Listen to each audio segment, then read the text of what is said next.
Ewé tí ò ń wò yìí, òun ni wọ́n ń pè ní ewé imí eṣú. Imí eṣú, òun rèé.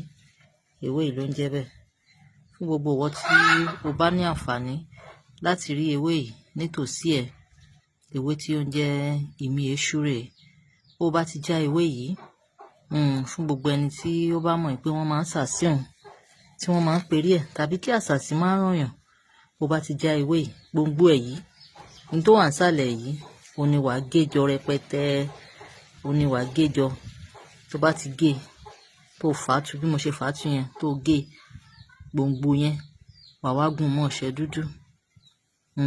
Wàá gún mọ́ ọṣẹ dúdú.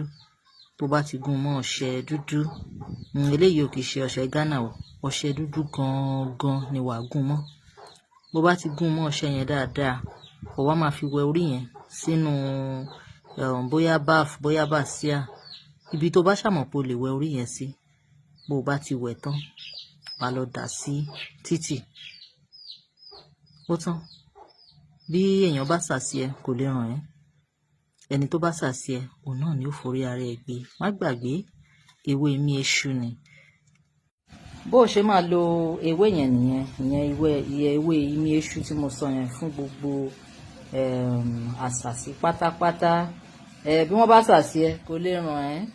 Back to sender ni, á padà sórí oníbini. Ṣùgbọ́n rí dájú wípé ọṣẹ aládìlólò èyí tó jẹ́ ọṣẹ dúdú gangan, kì í ṣe ọṣẹ Ghana, kì í ṣe ọṣẹ funfun. Orí lásán, òun náà ló sì fi fọ̀. Bó bá ti wá fi fọ orí, tó fi fọ orí. Èmi náà rèé jàre, ayaba ìyóhùn àwí, ìyá ìmọ̀ Yorùbá, yèyé apagunpọ̀tẹ̀, Ọlábísí Lọláwàyín tí ò common. Fún gbogbo spiritual product yín, ẹ kàn sí wa lórí 09024440432. Àbí wọ́n bá tiẹ̀ nílò àyẹ̀wò fínífíní nípa ìrìn àjò ẹ, kàn sí wa lórí nọ́mbà yẹn náà 09024440432. Don't forget to like, comment and share. God bless you.